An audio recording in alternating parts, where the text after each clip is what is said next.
আজ আমাকে কথা বলতেই হবে ইনশাআল্লাহ, কারণ আগামীতে আবার আপনাদের সাথে দেখা হবে কিনা আমি জানি না। কথা বলতেই হবে।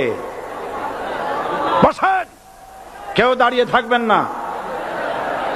আমি দেখতে পাচ্ছি বাংলাদেশের ভাগ্য আকাশে উত্তর গগনে কালো মেঘ জমা হয়েছে। ঝড়ের পূর্বাভাস লক্ষ্য করছি। যদি মোকাবেলা করতে না পারেন সক্ষম ভাবে, এমন অন্ধকার গাঢ় কালো অমাবস্যার রাত আসতে পারে যার সুবে সাদেক হওয়া অসম্ভব। সুতরাং আপনারা কি কাপুরুষের মতো কাফের মুশরিকদের গোলামি করে মরতে চান? বিড়ালের মতো 500 বছর বেঁচে থাকার কোনো লাভ নাই। সিংহের মতো 1 ঘন্টা বাঁচতে চাই। আমাদেরকে বলা হয় সাম্প্রদায়িক উস্কানিমূলক কথা নাকি আমি বলি। পত্রপত্রিকা দিছে না তারা? সাম্প্রদায়িক উস্কানি কথা, সাম্প্রদায়িক উস্কানিমূলক কথা বলি। সেই জন্যই বোধহয় শত শত মুসলিম আমাদের কাছে এসে মুসলমান হয়। মানুষে আর বোকা বানানো যাবে না। যাবে কি? আর বোকা বানানো যাবে? তারপর বলছে কি? এরপরে বলছে আমাকে বলছে রাজাকার। শুনে রাখো চট্টগ্রামের লক্ষ লক্ষ জনতা, পার্লামেন্টে যখন আমাকে এই কথা বলা হয়েছিল, আমার পার্লামেন্টের কলিগ জাফরুল্লাহ চৌধুরী সাহেব বসে আছেন এখানে। হ্যাঁ, জাফরুল ইসলাম চৌধুরী বসে আছেন পাশে। প্রধানমন্ত্রী সুদ্ধা, অন্তত 3 শতাধিক পার্লামেন্টের সম্মানিত সদস্যরা সেদিন বসা। 1997 সনের বাজেট বক্তৃতা যখন আমি করতেছিলাম, ডক্টর কুদরতে খোদা, নাম রাখছে কুদরতে খোদা, আসলে গজবে খোদা। এই লোকটি নাস্তিক, ইসলামের চূড়ান্ত দুশমন। তার প্রণীত শিক্ষা ব্যবস্থার যখন সমালোচনা করছিলাম, ট্রেজারি বেঞ্চ থেকে আমাকে বলা হলো রাজাকার। আমি আমার সমস্ত শক্তি একত্রিত করে বলেছিলাম শুধুমাত্র হিন্দুস্তানের রাজাকারেরাই আমাকে রাজাকার বলতে পারে। আমি বলেছিলাম 1973 সন পর্যন্ত আমি বাংলাদেশের কোন রাজনৈতিক দলের নেতা এবং কর্মী ছিলাম না। আমি রাজাকার নই। আমাকে রাজাকার বলে যদি তাকেও প্রমাণ করতে না পারে 10 কোটি টাকার মানহানি মামলা দায়ের করব। আমার এই বক্তব্য সারা দুনিয়া শুনেছে। পার্লামেন্টে আমার এই বক্তব্য রেকর্ড হয়ে আছে। সেদিন 3 শতাধিক পার্লামেন্ট মেম্বারের কেউ আমার চ্যালেঞ্জ গ্রহণ করেন নাই। যে কোনো ব্যক্তি পার্লামেন্টে গিয়ে আমার বক্তৃতা দেখে আসতে পারেন।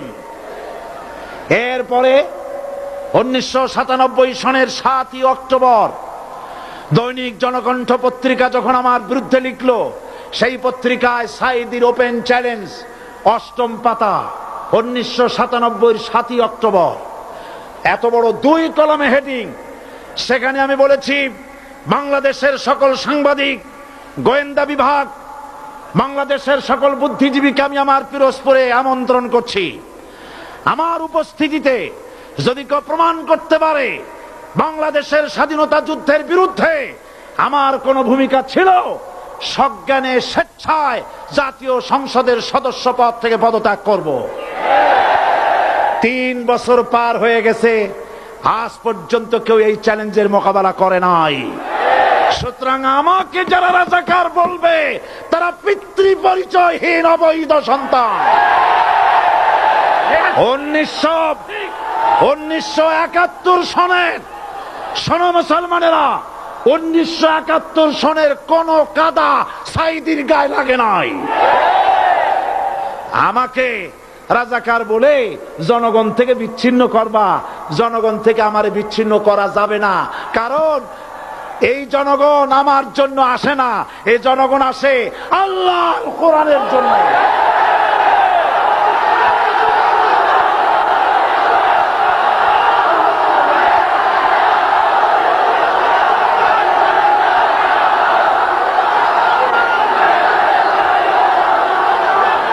আজকে আর যারা ইসলামের কথা বলে, তারাই রাজাকার, তারাই মৌলবাদী। মৌলবাদী বললে আমরা অসন্তুষ্ট হই না, কারণ মৌলবাদী শব্দটা আসছে মূল থেকে। মৌল শব্দ এসেছে মূল থেকে। মূলবাদী তার মানে যারা মূলে আছে। মূল হলো কোরআন, মূল হলো হাদিস, মূল হলেন আল্লাহ, মূল হলেন আল্লাহ রসুল। আমরা আছি মূলে। এখন বলেন তো মূলের শক্তি বেশি না আগার শক্তি বেশি? আমাদের যারা মৌলবাদী বলে ওরা হলো আগাবাদী। মূলে আছে কত কোটি? 12 কোটি। মূলে আছে কত কোটি? আর আমাদের যারা মৌলবাদী বলে ওই থাকো গাছের আগায়, আমরা মূলে। লাভালাভি বেশি করবা না, 12 কোটিতে গাছের গোড়া আসতে নানা দেবে, মামু বাড়ি দিল্লি গিয়ে পড়বা, বাংলার জমিনে জায়গা হবে না। এ কথা বিশ্বাস করো। বাংলাদেশের মুসলমানদের শরীরে এক বিন্দু রক্ত থাকতে শয়তানের তৈরি করা ধর্ম নিরপেক্ষ মতবাদ বাংলার জমিনে কায়েম হতে দেওয়া হবে না, হবে না।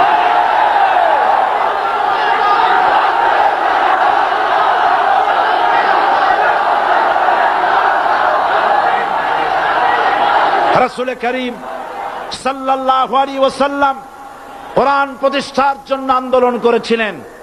আয়াতুল কুরসি আমাদের সে কথাই শিখেছে।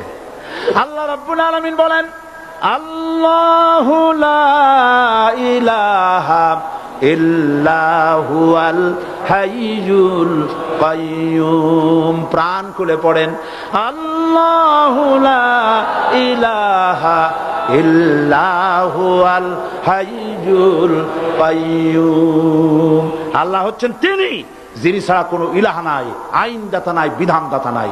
আমরা মানুষের তৈরি করা আইন মানি না। 12 কোটি মুসলমানের দেশে আইন তৈরি করবে মানুষ, আমরা মানব না।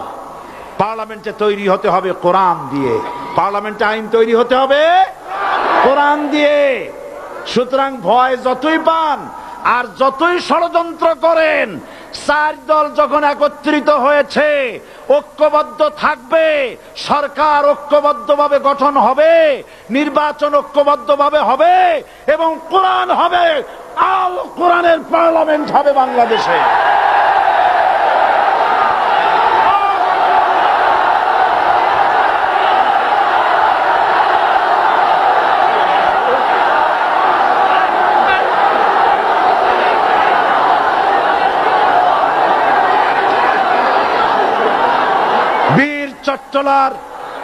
বীর চট্টলার মুসলমানেরা, বীর চট্টলার মুসলমানেরা স্বাধীনতার ঘোষণা এই চট্টগ্রাম থেকে স্বাধীনতার মহান ঘোষক প্রেসিডেন্ট জিয়াউর রহমান সাহেব দিয়েছিলেন। এই চট্টগ্রাম থেকেই ইসলামী রাষ্ট্রের ঘোষণা হবে।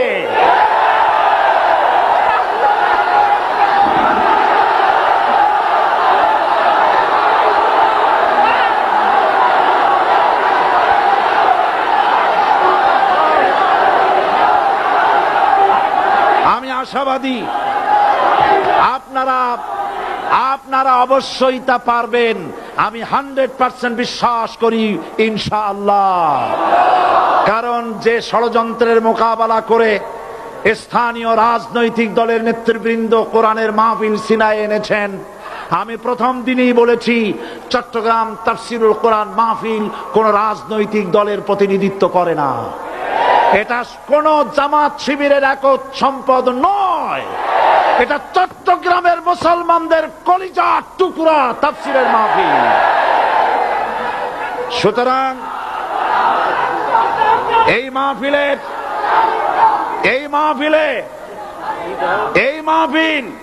চট্টগ্রামে থাকবে ইনশাআল্লাহ কিয়ামত পর্যন্ত। 144 ধারা 288 হয়ে গেছে, ষড়যন্ত্র পায় পায় চলে গেছে। আমি ওই সব ছেলেদের বলি, সরকারি দলের ছাত্র হইয়া মুসলমানদের বিপক্ষে যাইও না। এদেশের ভাগ হয়ে